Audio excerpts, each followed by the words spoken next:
So today we will speak about the Mercedes-Benz requirements for the automotive business, so the automotive partners.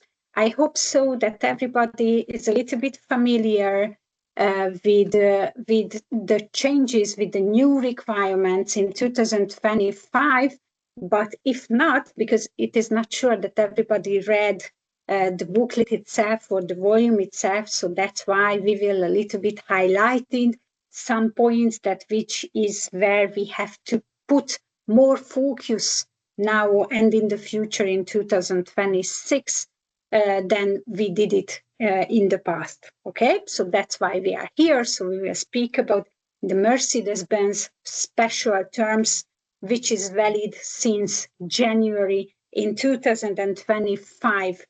At the beginning of this coffee break, we have to speak about a little bit the software situation now, because we know that at the moment in the automotive business, more and more software related or embedded software exists in our automotive business. And it is very, very interesting if we are checking the normal Mercedes-Benz Special Terms 2025 booklets, that many of the software requirements disappeared from the requirements. And it is the question that why? Because we know that the softwares are everywhere, and many of the automotive partners have to face with it. So it is the question that why it was eliminated or why it was cancelled from the Mercedes-Benz special terms. And the reason is here in the dia, so you can see in the picture, because so they not closed or not cancelled the requirements for the software related items, but they moved from the normal Mercedes-Benz special terms 2025 version to the software related Mercedes-Benz special terms. So here at the beginning, we have to highlight it, that if you are working in a company where you are producing hardware part of the component plus the software version or software part of the final component, so the normal Mercedes-Benz special terms for 2025 will be not enough for you, because there is additional booklet for the software related items. So that's why I'm highlighting for everybody that the two booklets are working together. Okay, so here now in 2025, what was the changes regarding the software related items? So you can see here in the dia that the MBST 13, so the name of the chapter what we are talking about, MBST 13, which is contains the requirement regarding the PPA process, so how we are sending our components to the final sampling to the Mercedes-Benz company. So the sampling table, so what are the parts, what are the measurement values, what are the data, what we have to send to the OEM, to the Mercedes-Benz. It was going from the Mercedes-Benz Special Terms 2025 to the software version. It is one of the changes. The second one is related the software auditing methodology, because we know that, or the software developer company knows that they have to make a special audit for the softwares, and it means it is the ASPICE auditing methodology, and it is also can be found in the Mercedes-Benz Special Terms software version and not in the original one. Okay, so it is very, very important that if somebody is working together with softwares, so they have to use both of the requirement booklets, the Mercedes-Benz Special Terms 2025 plus the Mercedes-Benz Special Terms for softwares, which was initiated in 2025. Okay, it is one of the main highlights what I would like to show it to you or focusing for you. Okay, let's see that what has changed, because many of the changes we have here in the Mercedes-Benz special terms, and within this short time period, I'm sure that not all of them should be listed here, but about many of the main changes will be highlighted for you here. Okay, the second topic is the technical compliance and cybersecurity item.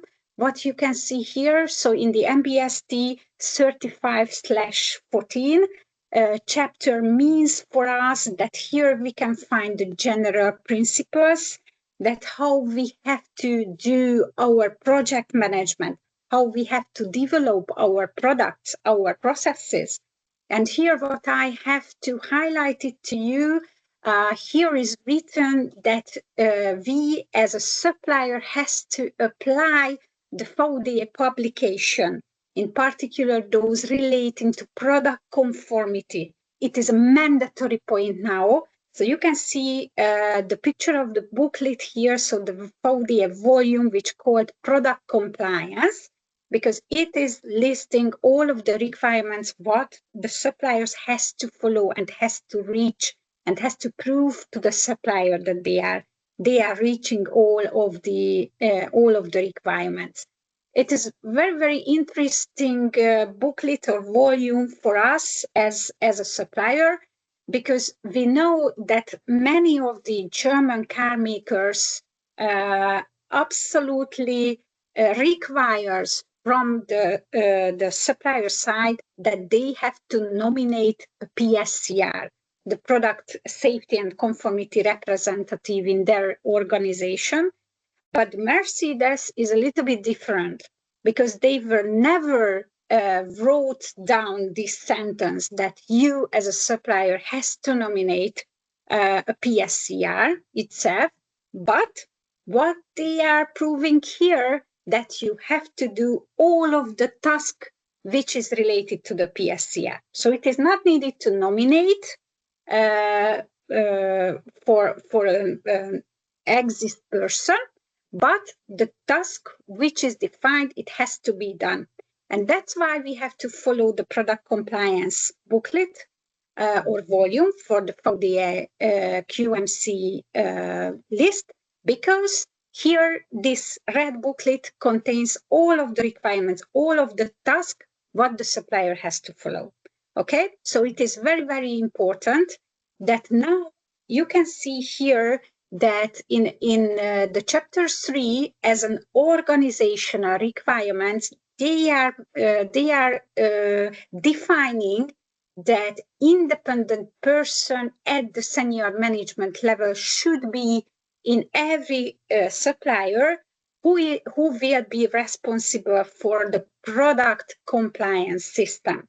Okay, so it is very important that it is not written that you have to nominate a PSCR, but somebody from the senior management level should be responsible for all of the tasks which is listed here in the product compliance system volume from the VDE QMC. Okay, let's see that what else here in the technical compliance and cyber security item, which is in a focus point. I have to speak about the chapter 3.3, which is the communication and an escalation type. So here it is very important that if there is any violation of the rules or regulation, the suppliers must immediately notify the Mercedes in written form. So we know and we knew in the past that the escalation as a methodology or as a process, it was working in the past also, but now it is absolutely highlighted that if there is a violation of the laws, you have to inform immediately. What does it mean that immediately? Within 24 hours, you have to inform your customer in a written form that what happened. Okay, so it is very important, and we have to keep our eyes on that. And not only we as a tier 1 supplier who are signing the contract physically with the Mercedes-Benz, are responsible for the technical compliance and cybersecurity items, but it is also our responsibility to transfer these requirements to all of the sub-supplier chain. So for in every level, every supplier has to follow these rules. So they have to know also the FODA booklet, the product compliance system, and they have to reach the requirements which is coming from the Mercedes point of view. Okay, let's see that what is our last page from this technical compliance and cybersecurity side, because here is some general items and general requirements or standards what we have to follow if we are working with software development items. So here you can see that we have to we must to apply the ISO 21434 standard as a software and cybersecurity related standards, international standards. We have to complete the automotive spice audit, and of course, and it is absolutely valid for everybody, not only the software developers, that we have to reach the TISAX level 3 certification. Okay, so I think the TISAX is absolutely not new for anybody, because it was absolutely the task of the last years that we have to certify ourselves for the level 3 certification. But at the moment it is written here in the MBST 2025 level. Okay, let's see that what other topics are highlighted here in the new MBST. One of them is the tool management. We are always speaking about it, that when we have a new project and when we have to negotiate with the Mercedes, that how the new tools will be handled. We know well about the Mercedes that they always want to buy, or they will provide the tools for us. So always they are the owner of the tools, what we are using, and how we are producing our components to Mercedes-Benz. But now, so it was written in the past also that they will be the owner of the tools, but which is written here in the new information, and what we have to reach, that if there is any change on the tools. So for example, we would like to change the location, because many times it's happening that the big tier 1 or tier 2 suppliers are decided to change the production location from the original place. So when we are transferring our tools, we have to keep on our eyes on the customer information methodology, because Mercedes is asking that we have to inform them about this change, about the location change of the tools 6 months in advance. So it is very important that before we are doing the change physically, 6 months earlier, we have to inform the Mercedes-Benz about this type of change. Okay, so please do not forget it, because in many times I know several suppliers who did not inform the OEM about the location change, and after they get a special supplier status, so they get an escalation situation. So it is not so good to anybody who is in contact with the Mercedes-Benz team.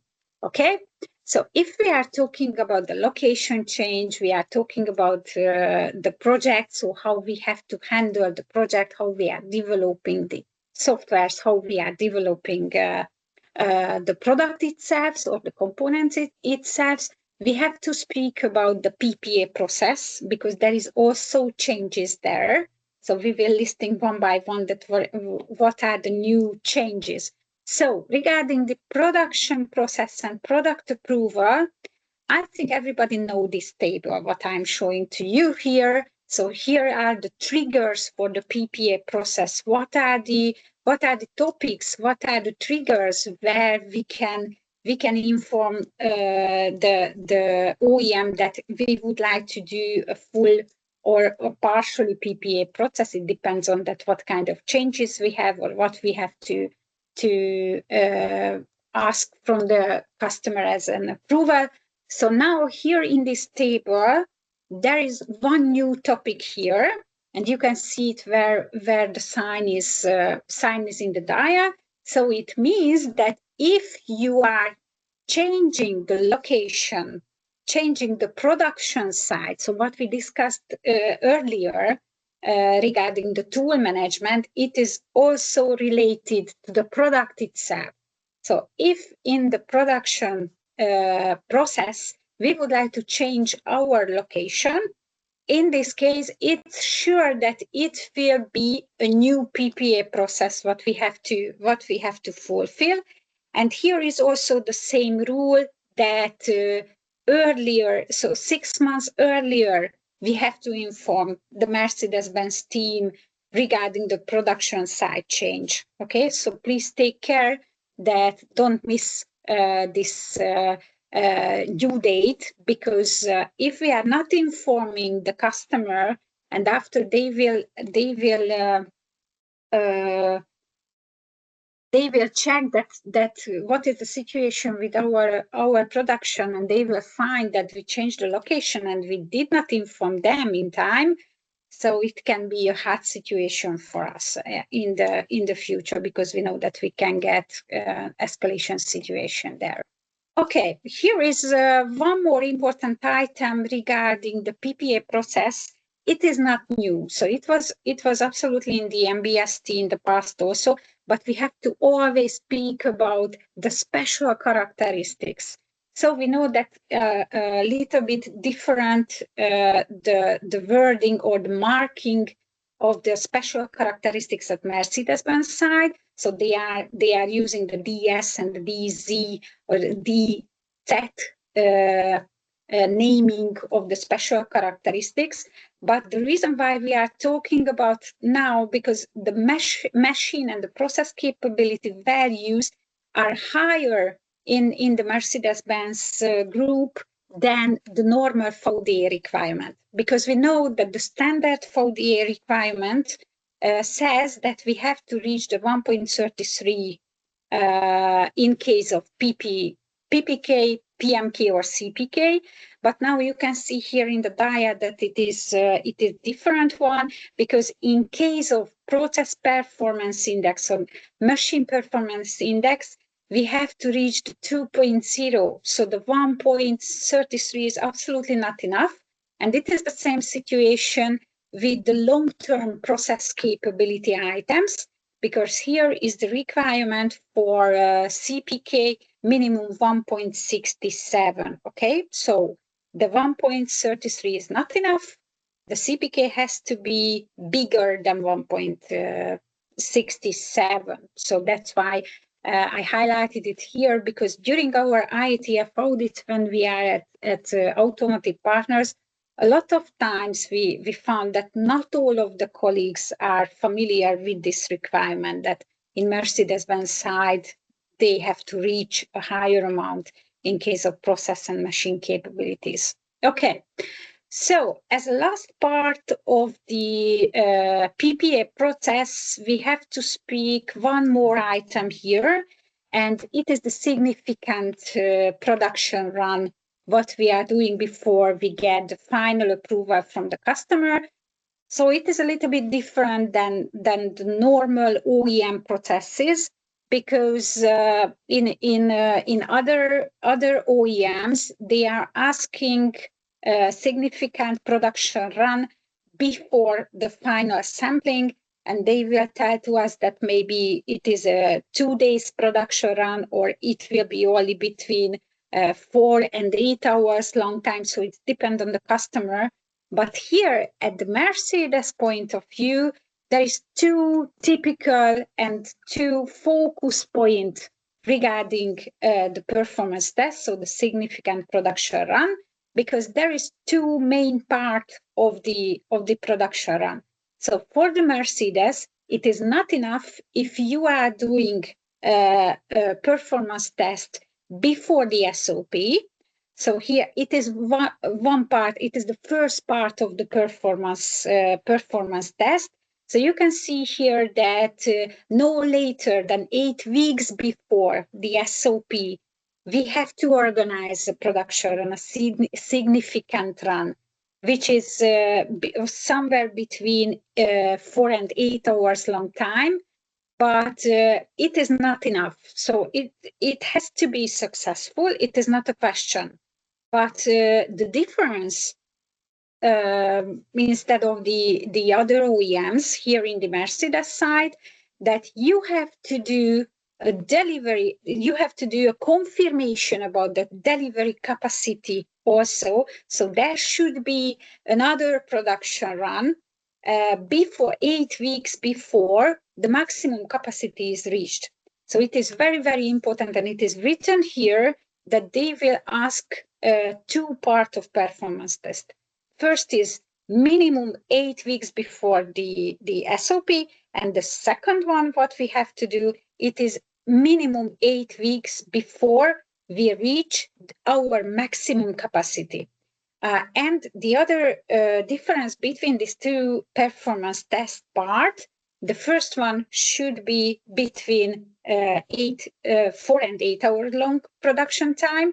The second one, when we reach the maximum capacity, so in this case we have to perform 2 days long production time. Okay, so there is a difference between how we are organizing and how we are performing this performance test. Okay, let's see the others.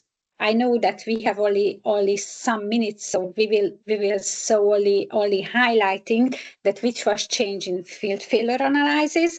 So the main changes here, that how we are analyzing if we get a non-conform product back from the customer. So they are separating the mechanical parts and the software problems.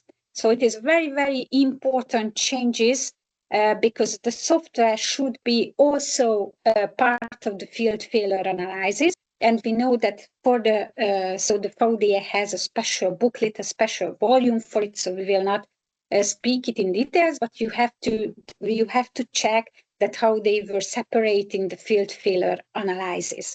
Okay, from logistic or analysis sites point of view, it is very, very important that we are talking about a European OEM. So it is a requirement that the supplier must operate at least one European fault analysis site. So it is a mandatory point from this point of view. And what I wanted to show to you in the next 2 pages, which is very, very important, that there will be some changes on the software version, because as I told you, they were separating the mechanical part and the software versions.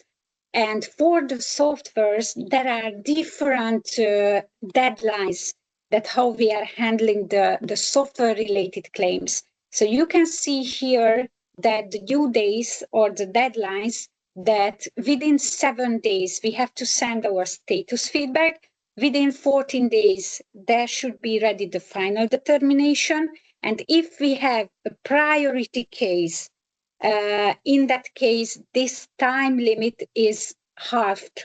So you can see that the status feedback will be only 3 days and the final determination only 7 days. So these are the key points here. Which is changed, and only 2 sentences about that.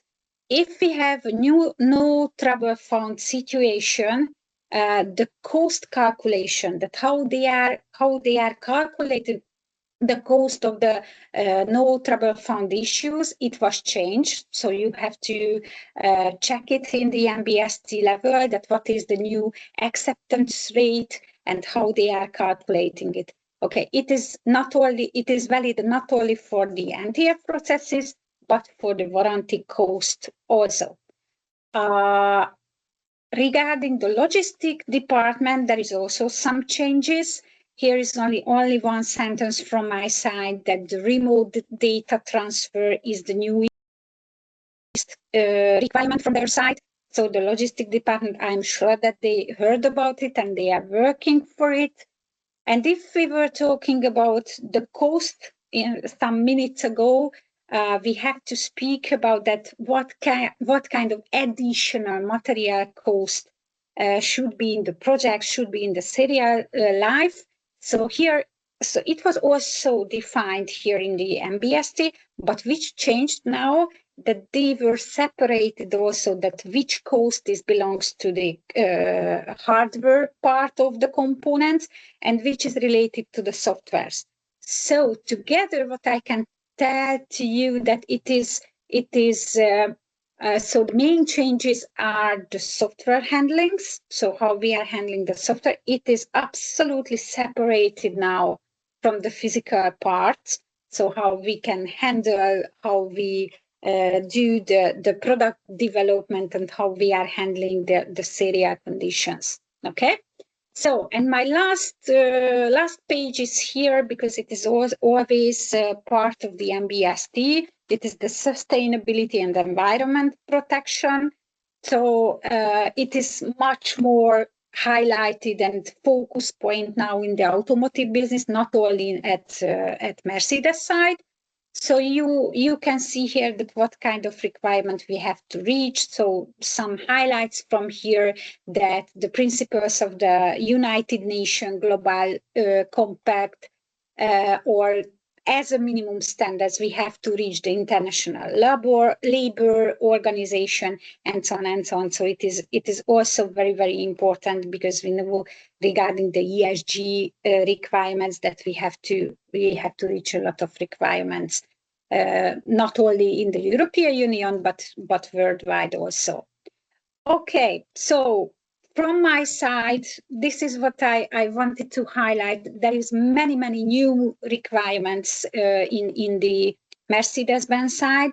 So I would like to ask everybody. So if anybody was not seeing that the requirement itself, so please look at that, because many changes we are facing here in 2025, what we have to follow in 2026 also. Okay, so that's from my side. And before we are finishing our coffee break, we have to speak a little bit about the current training courses, but I think Mariana is much more better in this topic. So I get back the words to you, Mariana. Thank you, Christina, for a very interesting presentation. I will just take few seconds for your attention about the following trainings. We have some free spot in December for online trainings, VDA 16. Also, I know it's the very short time, but if somebody interesting for VDA 6.3 trainings for internal auditors on Serbian language as well for external auditors, there are still a few spots available in December. We will start 2026 with online English trainings, introduction to automotive spice, also the problem solving in 8 disciplines, very interesting. And the last but not least is the Mercedes-Benz group customer specifier. You can hear more about these topics on February 3rd from our Christina also. We would like to and expecting you. And very interesting that if you participate for any of these trainings, you can earn 10% for discount. Thank you everyone for the patience, and hope if you have some questions, please, if you have, feel free to ask, send in the chat or send to email for any of us. We will happy to respond for you. Thank you. Okay, and as a last sentence, I would like to highlight it for you that our next coffee break will be in January, 23rd of January, and the topic will be the new requirement of the German car makers. It is the VDA 6.8, so how we can auditing the logistic processes. Okay. So thank you very much for your Thank you, everyone. participation. Have a nice day. Okay. Have a nice day. Thank you very much. Bye-bye. Bye.